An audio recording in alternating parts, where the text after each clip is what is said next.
సైన్యపు వేడుక అయిన ఈ మహానాడుకు విచ్చేసినటువంటి నాయకులకు, నిస్వార్థమైన కార్యకర్తలకు నమస్కారం.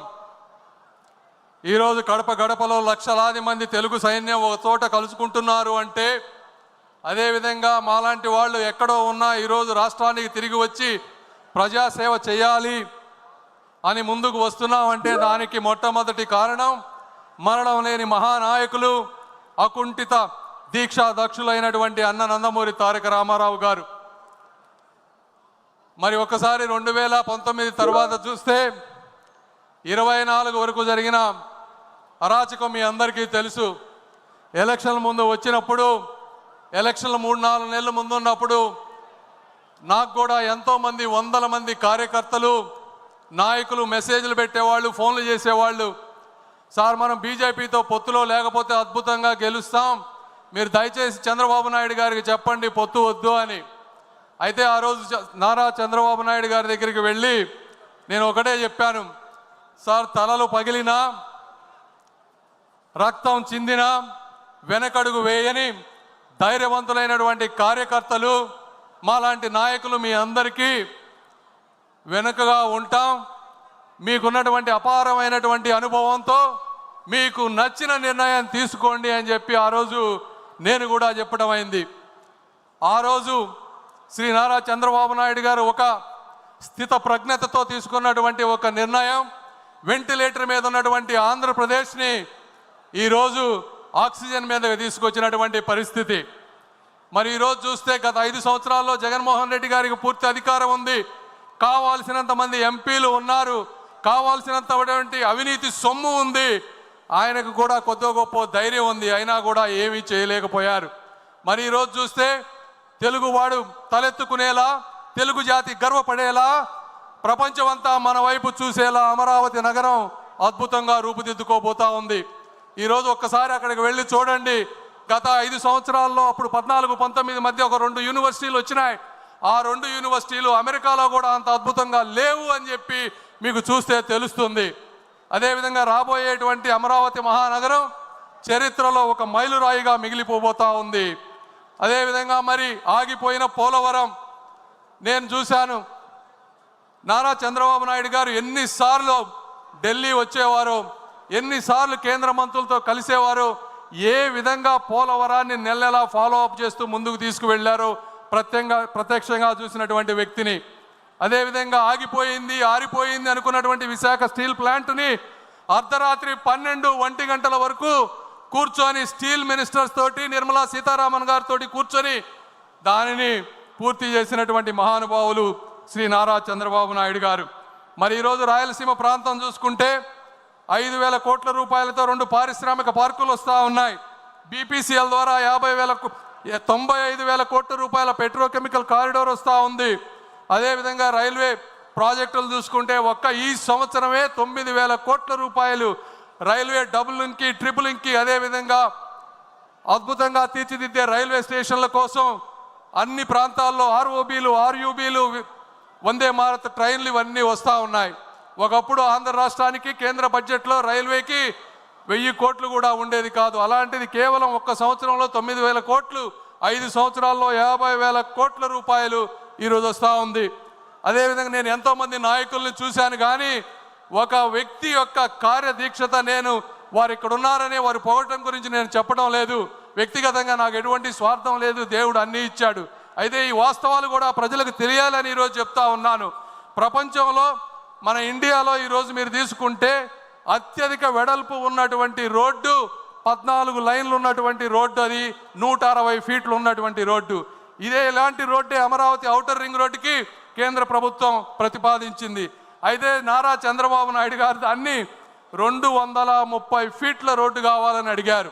ఆ రోజు గడ్కరీ గారు ఉండి, ఇండియాలోనే ఇంత పెద్ద రోడ్డు లేదు, అమరావతిలో అక్కడ జనం లేరు, ఎందుకు మీకు అంత పెద్ద రోడ్డు అంటే నారా చంద్రబాబు నాయుడు గారు చెప్పినవి, సార్ నేను ఉంటానో ఉండనో తెలియదు, ఈరోజు మీరు హైదరాబాద్ చుట్టుపక్కల చూస్తే ఒకప్పుడు అక్కడ కూడా కార్లు వెళ్ళేవి కాదు, ఈరోజు అక్కడ ట్రాఫిక్ జామ్ అయిపోతుంది. అయితే నాకు తెలుగు జాతిపై ఉన్నటువంటి ఒక నమ్మకం, ఆంధ్రప్రదేశ్ ప్రజలపై ఉన్నటువంటి ఆ స్ఫూర్తిపై ఉన్నటువంటి నమ్మకం ఈరోజు ఆంధ్రప్రదేశ్ ఈరోజు ఇలా ఉంటే ఉండొచ్చు, కానీ 25 సంవత్సరాల తర్వాత అక్కడ 1 ఎకరం భూమి కూడా మేము కొనలేం. కాబట్టి మీరు ఎట్టి పరిస్థితుల్లో దాన్ని 230 ఫీట్లు చేయండి. దీనికి అవసరమైతే నేను 1000 కోట్ల రూపాయలు మా రాష్ట్రం నుంచి వస్తాను, నేను చూడకపోయినా నా ఆంధ్ర రాష్ట్ర ప్రజలు ఈ రోడ్డుపై అనుభవించాలి అని చెప్పినటువంటి వ్యక్తి. దీనికి నేను ప్రత్యక్ష సాక్షి అని చెప్తా ఉన్నాను. అదేవిధంగా జగన్మోహన్ రెడ్డి గారు గత 5 సంవత్సరాల్లో రాష్ట్రంలో ఉన్నటువంటి అనేక వ్యవస్థలు, స్కీములు అన్నిటినీ కూడా నాశనం చేసినటువంటి వ్యక్తి. 90 స్కీములు ఉన్నాయి, దాదాపుగా 90 స్కీముల్లో 90 స్కీములు కూడా ఒక ఇన్స్టాల్మెంట్ తీసుకొని వాటికి స్టేట్కి మ్యాచింగ్ ఇవ్వాల్సిన డబ్బులు ఇవ్వకుండా ప్రతి వ్యక్తికి, వ్యవస్థకి అన్యాయం చేసినటువంటి వ్యక్తి శ్రీ జగన్మోహన్ రెడ్డి గారు. ఈరోజు చూస్తూ ఉంటే కార్యకర్తలకు కూడా నేను ఒకటి చెప్తా ఉన్నాం. 2014-19 మధ్య ఆ రోజు నారా లోకేష్ గారు పంచాయతీరాజ్ మంత్రిగా ఉన్న రోజు వేసినటువంటి సిమెంట్ రోడ్లే ఈరోజు ఎస్సీ, ఎస్టీ, బీసీ కాలనీలో ఒక అద్భుతంగా ఉన్నాయి. ఒక్కసారి ఊహించుకోండి, గత 5 సంవత్సరాల్లో ఆ సిమెంట్ రోడ్లు వేసి ఉండకపోతే ఒక్క ప్రాంతంలో కూడా తిరగడానికి రోడ్లు ఉండేవి కావు. మళ్ళీ అదేటువంటి అభివృద్ధి ఈరోజు ఎక్కడ చూసినా రాయలసీమ ప్రాంతంలో ప్రతి నియోజకవర్గానికి 20 కోట్ల రూపాయలతో జాతీయ ఉపాధి హామీ పథకం నిధులతో 20 కోట్ల రూపాయలతో ఈరోజు సిమెంట్ వర్కులు జరుగుతూ ఉన్నాయి ప్రతి ప్రాంతంలో. కార్యకర్తలకు 2 ఇబ్బందులు ఉన్నాయి. ఒకటి 14-19 మధ్య చేసినటువంటి కొన్ని నిధులు ఒక 180 కోట్ల రూపాయలు మీకు రావాల్సినవి రావలేదు. దీనికి కారణం ఆ రోజు జగన్మోహన్ రెడ్డి గారు 30% వర్క్స్ తెలుగుదేశం పార్టీ నాయకులవి వీరు పనులు చేసినా చేయలేదు అని చెప్పి సెంట్రల్ గవర్నమెంట్లో కంప్లీట్గా మూసివేస్తే అవి ఈరోజు తెరవలేని పరిస్థితిలో ఉన్నాం. ఆ 180 కోట్లు కూడా తీసుకొచ్చే బాధ్యత మేము తీసుకుంటాం. అయితే కేంద్రం ఏమన్నా ఇస్తుందేమోనని మొదటగా ప్రయత్నం చేస్తున్నాం. కేంద్రం ఇవ్వని రోజు రాష్ట్ర ప్రభుత్వం ఆ 180 కోట్లు ఇస్తుంది. అదేవిధంగా ఈరోజు 2000 కోట్ల రూపాయలు నిధులు మన జాతీయ ఉపాధి హామీలో పెండింగ్ పనులు ఉన్నాయి. నేను ఇక్కడున్నా కూడా నిన్న ఫాలో అప్ చేస్తూ ఉన్నాం. రాత్రే దానికి కన్ఫర్మేషన్ వచ్చింది. ఆ 2000 కోట్ల రూపాయలు కూడా వచ్చే వారం 10 రోజుల్లో మీ అందరికీ వస్తున్నాయని చెప్పి మీ అందరికీ నేను తెలియజేస్తూ ఉన్నా. అదేవిధంగా ఈరోజు ఎక్కడ చూసినా, ఏ పల్లెకు చూసినా ప్రతి వ్యక్తి దాహంతో గొంతెత్తేటువంటి పరిస్థితి. ఈ పరిస్థితిని గుర్తించినటువంటి శ్రీ నరేంద్ర మోదీ గారు అద్భుతమైనటువంటి జల్ జీవన్ మిషన్ని 20,000 కోట్ల రూపాయలతో ఆంధ్రప్రదేశ్కి ఇచ్చారు. అందులో కేంద్ర భాగం 14,000 కోట్లు, రాష్ట్ర భాగం 6,000 కోట్లు. ఇది జగన్మోహన్ రెడ్డి గారి పరిపాలనలో వచ్చింది. అయితే కేవలం జగన్మోహన్ రెడ్డి గారు 2,000 కోట్ల రూపాయలు మాత్రమే ఖర్చు పెట్టి 12,000 కోట్ల రూపాయలు నిరుపయోగంగా చేసి ఈరోజు ప్రతి ఇంటికి నీరు వచ్చే విధాన్ని రాకుండా చేసినటువంటి వ్యక్తి. ఆ స్కీమ్ కూడా ఈ 26కి ఎండ్ అయిపోతుంది. శ్రీ నారా చంద్రబాబు నాయుడు గారు వచ్చే ప్రతి మినిస్ట్రీ, జలశక్తి మినిస్టర్తో ఈరోజు మాట్లాడుతూ ఉన్నారంటే ఎందుకు కలుస్తున్నారు అంటే ఆ స్కీమ్ను ఇంకొక 5 సంవత్సరాలు ముందుకు తీసుకువెళ్తే మళ్ళీ మనం ఏదో విధంగా 6,000 కోట్ల రూపాయలు మ్యాచింగ్ చేసి 20,000 కోట్ల రూపాయలతో ప్రతి ఇంటికి ఇక జీవితంలో నీటి సమస్య లేకుండా, నీటి సమస్య లేవటం అంటే కేవలం ఒక బోరు వేసి నీళ్లు వేయటం కాదు. ఎక్కడెక్కడ నదులు ఉన్నాయో తరతరాలు మారినా కూడా నీటి ప్రవాహం తగ్గదో అలాంటి వాటి నుంచి, సస్టైనబుల్ వాటర్ నుంచి, ఆ ప్రాంతాల నుంచి పైప్ లైన్లు వేసి పేదలకి ఎప్పుడు నీరు సమస్య లేకుండా చేయటంలో ఆయన నిరంతరం కృషి చేస్తూ ఉన్నారు. దానికి కూడా నేను సాక్షి అని మీ అందరికీ తెలియజేస్తా ఉన్నా. ఈరోజు అదేవిధంగా అర్బన్ ప్రాంతాల్లో కూడా నీటి సమస్య ఉంది, పట్టణాలు పెరిగిపోతూ ఉన్నాయి. ఇలాంటి పథకం ఒకటి అమృత్ స్కీమ్ అని సెంట్రల్ గవర్నమెంట్లో ఉంది. సెంట్రల్ గవర్నమెంట్ స్కీమ్కి మళ్ళీ కావాలంటే స్టేట్ గవర్నమెంట్ నుంచి ఒక 50-60% నిధులు కావాలి. ఎందుకంటే అర్బన్లో ఎక్కువ ఇవ్వరు సెంట్రల్ గవర్నమెంట్, రాష్ట్రం దగ్గర డబ్బులు లేవు. అయినప్పటికీ కూడా ఈ అమృత్ స్కీమ్ ద్వారా చంద్రబాబు నాయుడు గారు 9,000 కోట్ల రూపాయలు ఈరోజు ప్రతి మున్సిపాలిటీకి వచ్చే విధంగా చేశారు. మీ అందరికీ నేను ఈరోజు చెప్తా ఉన్నాను, ఆ స్కీముని స్టేట్లో డబ్బులు లేకపోయినా ఏ విధంగా మ్యాచ్ చేసి తీసుకొచ్చారంటే తెలివైన వాడికి కూడా మతిపోయే విధంగా చేసినటువంటి వ్యక్తి శ్రీ నారా చంద్రబాబు నాయుడు గారు. ఇది కూడా వాస్తవం అని మీ అందరికీ నేను తెలియజేస్తా ఉన్నా. అదేవిధంగా ఇవన్నీ జగన్మోహన్ రెడ్డి గారు 24 గంటలు మైనారిటీలు, నా ఎస్సీలు, నా ఎస్టీలు, నా బీసీలు అని మాట్లాడుతూ ఉంటారు.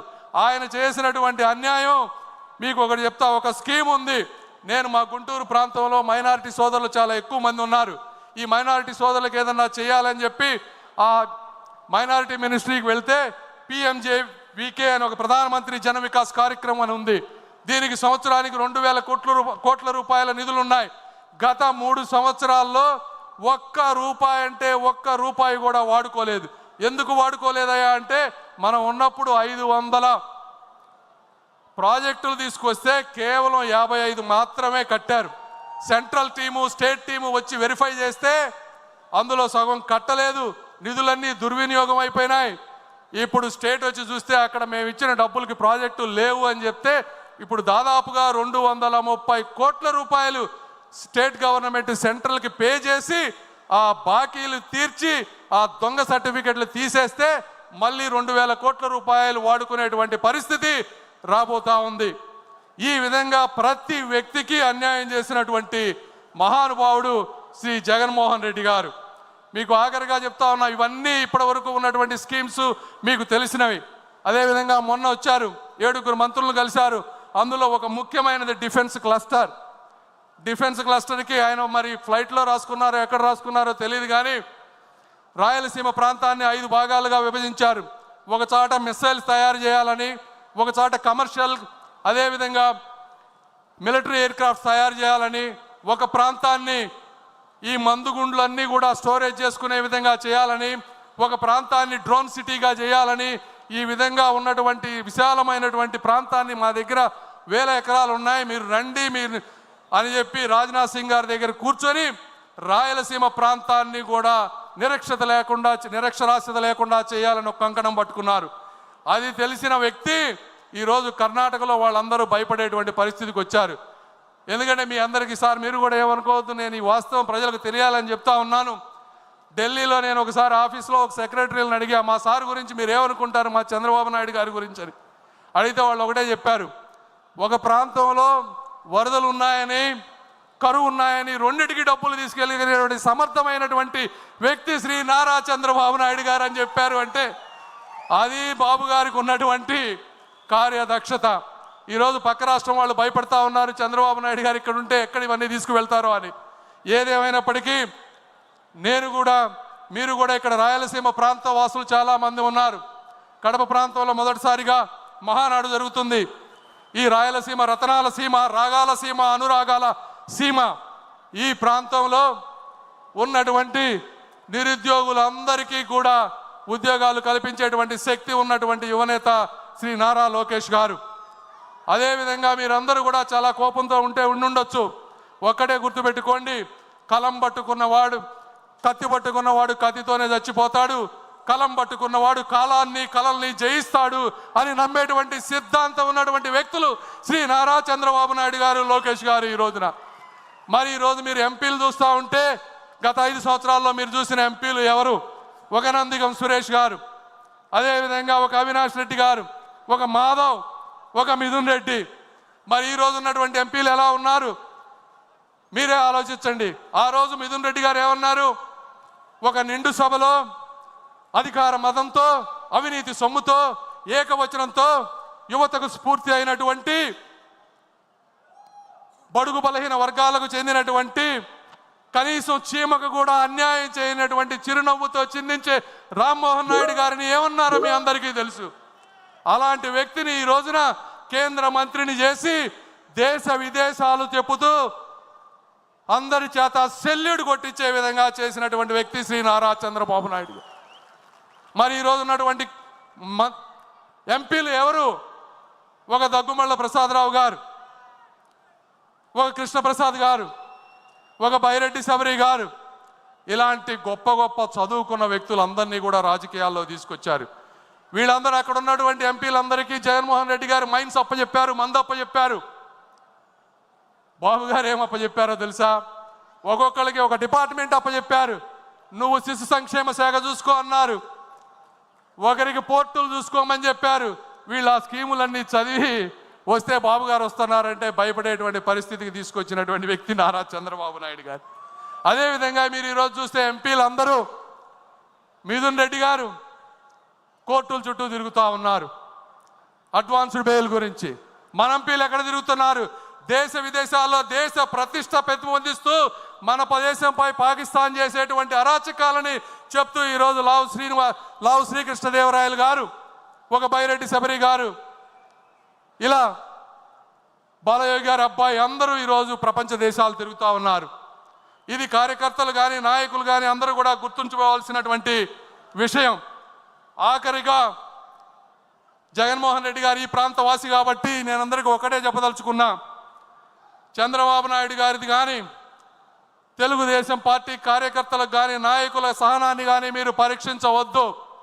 తరం మారింది, స్వరం మారింది, చరిత్ర మారబోతోంది అని మీరు అందరూ గుర్తుపెట్టుకోవాలని ఈ ఆంధ్రప్రదేశ్ చరిత్ర సువర్ణాక్షరాలలో మిగిలిపోయే విధంగా మా అణువణువు కష్టపడతామని తెలుగు జాతి ఇచ్చినటువంటి అవకాశాన్ని, శ్రీ నారా చంద్రబాబు నాయుడు గారు ఇచ్చినటువంటి అవకాశాన్ని అన్న నందమూరి